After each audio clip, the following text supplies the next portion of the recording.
आज की ये जो प्रेस कॉन्फ्रेंस है, इसमें हम लोग आपको ये बताने के लिए प्रेस कॉन्फ्रेंस बताई गई है कि एक आरोपी है जो अपना नाम बताता था राजू राजीव जोशी, लेकिन एक्चुअली उसका सही नाम है संदीप सुरेश अंबेडकर।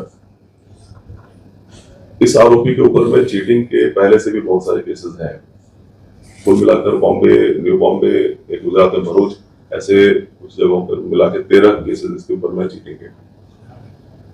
इसने इस बार इसका जो मोडस था उसमें वो क्या करता था कि लोगों को संपर्क करके वो उनको ये कहता था कि मेरे पास में बॉम्बे एयरपोर्ट और JNPT यहाँ पे गाड़ियां हमको चाहिए जो रेंट पे देंगे, उसमें अगर आप चाहो तो आप इन्वेस्ट कर सकते हो, आपको उसका अच्छा बिटवीन 55,000 to 75,000 उसका रेंट हमको मिलने के उम्मीद है। अगर व्यक्ति पूरा पैसा इनको देता था तो एक गाड़ी ली जाती थी। अगर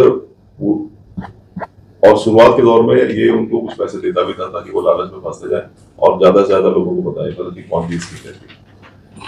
बाद में अगर कोई व्यक्ति पूरा पैसा नहीं देके कुछ पैसा देता था तो वो उनको फाइनेंस भी करवाता था और फिर गाड़ी उनके नाम पे एक ली जाती थी। कुछ जगहों पे ऐसा भी हुआ है कि पैसा लेता था और कोई गाड़ी वाड़ी की नहीं होती थी। भाड़ा एयरपोर्ट या JNPT पे देने का कोई सिस्टम नहीं था, सिर्फ ये सब हवा में ही चलता था। इसने कुल अभी तक हमारे पास में जो इंफॉर्मेशन अभी तक की है उसमें अभी तक 1,375 लोगों को इसने चीट किया था। 20 करोड़ 60 लाख रुपए ये चीटिंग दिख रही है। इसमें आज पर तक हम लोगों ने ऑलरेडी 246 गाड़ियां हमने रिकवर की है इसमें, जिसकी कीमत 25 करोड़ है। इसमें जो मुख्य आरोपी है उसके अलावा एक दूसरा भी आरोपी है जो उसका साथीदार था, उसका नाम है सचिन सुनील टेकपुरे, ये दापोली रत्नागिरी का रहने वाला है। इसमें और भी हम लोगों ने 7 लोगों को आइडेंटिफाई किया है जिसको हम लोग अरेस्ट कुछ दिनों में करने वाले हैं। इसमें हम लोगों ने इसके ऊपर में पहले भी जो केसेस थे उसको ध्यान में रखते हुए कुल भारतीय न्याय संहिता सेक्शन 1112 वो एक संगठित गुनहगारी का सेक्शन भी हमने लगाया है और ये बेसिकली यही इंफॉर्मेशन है। सर, इसमें 2 मामले सामने आ रहे थे। एक तो था कि जिनके नाम पे गाड़ियां हैं और कुछ ऐसे थे जिनके कंपनी के नाम पे गाड़ी का मामला सामने आया कि कंपनी के नाम पे गाड़ियां, तो उनके नाम पे गाड़ियां वो कब मिलेंगे? जो बाकी है जिनकी कंपनी के नाम पे गाड़ियां उन पे जांच किस प्रकार से होगी?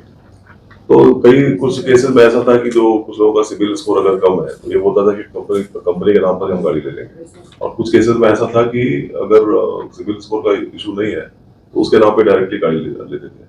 हम इसमें न्यायालयीन प्रक्रिया जो है उसको पूरा करके फिरियादी जितने भी हैं उनको जल्दी से जल्दी ये गाड़ियां मिलने का, वापस देने का प्रयत्न करें। कुछ लोगों ने सर क्रिप्टो करेंसी कम समय में डबल पैसा और 3 गुना पैसा, ऐसा भी बात सामने आ रही था। क्रिप्टो करेंसी का अगर इसमें कुछ अपने को दिखता है तो हम उसमें उसके हिसाब से जो अप्रोप्रिएट लीगल एक्शन है वो भी हम लेंगे। अभी तक कितने आरोपी हिरासत में लिया है और को लेना? हम लोगों ने अभी तक 2 लोगों को अरेस्ट किया है और 7 लोग और आइडेंटिफाई हुए हैं जिनको हम अरेस्ट करेंगे। सर, ये इतनी बड़ी ठगी है जो ठगी है, इन ठगे हुए पैसों को किस तरह से इस्तेमाल करते थे? किसी यश में किस तरह का कुछ आया सामने? वो भी इन्वेस्टिगेशन उसका हम लोग करेंगे। सर, एक सवाल ये है कि जिस तरह से इतनी बड़ी गाड़ियों की आप लोगों ने पकड़ा है, क्या इन गाड़ियों का इस्तेमाल जिस तरह की स्थिति बनी हुई है पहलगाम अटैक के बाद, क्या इनका किसी देश विरोधी गतिविधियों में भी इस्तेमाल करने की कोई प्लानिंग थी? क्या पुलिस उस एंगल से भी जांच कर रही है? अभी तक हम लोगों को ऐसा कुछ दिखा नहीं है। जो समझ में आ रहा है वो ये है कि ये प्योर इकोनॉमिक ऑफेंस है, लेकिन हम लोग हर तरीके से हर दिशा से इसका इन्वेस्टिगेशन करेंगे। सर, जैसे आपने कहा कि इसके ऊपर 13 मामले फॉर्म करते हैं और यहाँ पर 1,075 लोगों को ठगा है, क्या ऐसा पाया गया कि और भी कहीं से काम किया था और लोगों को फंसाया है, यहाँ से बाहर तो वो- आगे ऐसा ही वही है। हाँ, तो पहले तो 13 केसेस ऑलरेडी है यस और ऐसा कुछ कर रहा था या नहीं कर रहा था, ऑल विल बी